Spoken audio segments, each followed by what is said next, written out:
Debt levels are climbing again. Different structure, yes, but the same underlying problem. The entire city was built by borrowing against a future that assumed permanent, unstoppable growth. And that future, the one with infinite growth written into its foundation, is not arriving on schedule. Right now, government-linked entities like Nahil and Dubai Holding are carrying debts totaling billions of dollars. Much of it has been refinanced, deadlines pushed further into the future, terms renegotiated, breathing room purchased at cost. But debt doesn't disappear. It sits there accumulating interest, waiting for the moment of collection. And when tourism revenues miss projections, when real estate sales fall short, when the gap between what was promised on paper and what actually arrives in the bank grows wider every quarter, servicing that debt becomes not just difficult, but suffocating. Yes, Dubai can turn to Abu Dhabi again. It probably will, if things get critical enough. But that financial lifeline carries an enormous political cost. Every rescue means concessions. It means surrendering autonomy. And Dubai's entire identity, its brand, its appeal, the reason the world noticed it, was built on being different, independent, the bold, rule-breaking neighbor in a conservative region. Having to keep asking for help doesn't just hurt the finances, it hits the identity directly. But while governments restructure debts, it's the workers who feel the pressure first. Dubai's workforce is overwhelmingly foreign. People living on employment visas tied to their sponsor in a system that offers no margin for economic error. When companies falter, workers don't get a safety net. They get a countdown clock. I spoke with hotel staff who haven't had a raise in 5 years, watching inflation quietly erase what their salary can actually buy. I spoke with construction workers who went months without receiving their full wages because developers ran dry in the middle of their mega projects. I spoke with boutique employees watching their commissions disappear as sales collapsed around them. Here's what no one tells you about Dubai's labor model.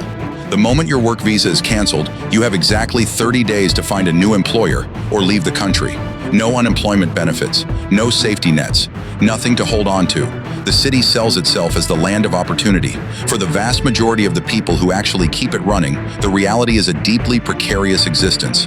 One bad quarter for your boss can mean losing everything overnight. I met a Lebanese restaurant manager who had been in Dubai for 12 years, built his life there, raised a family. His kids are in school there. His restaurant, a mid-range local in JBR, has seen revenue fall 40% in 2 years. The owner is considering closing. If that happens, this man has 30 days to pack up 12 years of his life and leave. And the most devastating part?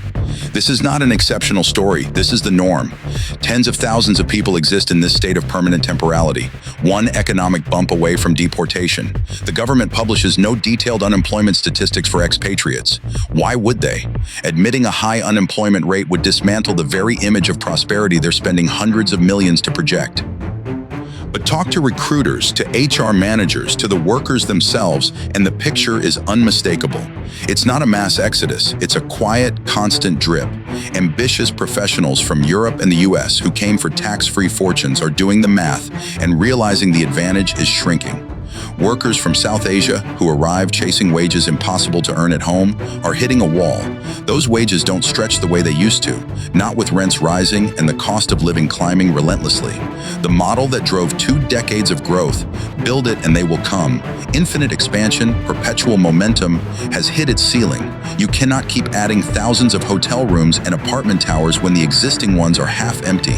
You cannot project 10% annual growth when the reality barely reaches half that. Eventually, market forces impose their own logic. So what are Dubai's options? 1. Transform into a genuine regional business hub. Stop chasing tourists and real estate speculation. Focus on attracting real companies, real employees, real productive output. Singapore made that transition, but Singapore had a solid rule of law, political stability, and a skilled local workforce. Dubai doesn't have those advantages at the same level. 2. Accept slower growth, bet on sustainable development over spectacle. Build a diversified economy that doesn't depend entirely on cement and tourism. Sounds reasonable, but that requires admitting the current model is exhausted, and governments built on projecting absolute strength rarely volunteer that kind of honesty. 3. Double down. Keep building. Spend more on marketing. Pray that Chinese tourists replace Europeans. Hope Indian capital keeps flowing in. But that is not a strategy. That is a wish dressed up as a plan. The most likely scenario? Dubai keeps patching things together, continues building and projecting total success while quietly managing the underlying problems with debt restructurings, public subsidies, and the occasional silent rescue from Abu Dhabi. Dubai is not going to collapse overnight. It is not going to become a ghost town. But it is going to stop delivering on the promises it made to the world. That golden dream, the one that made every ambitious person on earth want a piece of this place, is fading, giving way to something far more ordinary. A city struggling with its finances, trapped in an identity crisis, unable to admit what it has become. What makes this especially critical is that Dubai's entire value proposition depends on perception. Las Vegas can have a bad year and recover. It has a clear, defined purpose. Singapore functions as a financial center regardless of glamour. But Dubai exists by being exceptional. Its product is selling the impossible.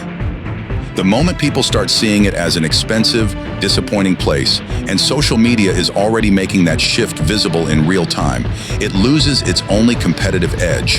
Bloggers showing empty hotels, workers talking openly about job insecurity, investors sharing their losses publicly.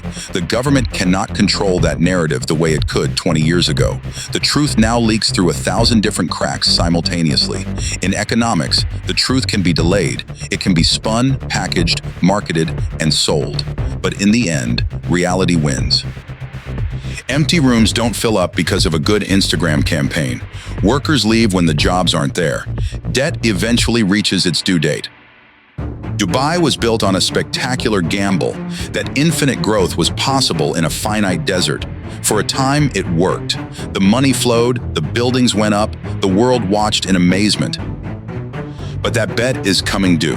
And right now, no one in power is willing to say it out loud. I'm not saying Dubai is finished. Resilience requires adaptation, and we haven't seen evidence of that adaptation yet. What I see instead is more impossible projects, more marketing campaigns, more celebrities paid to show only the shiny side.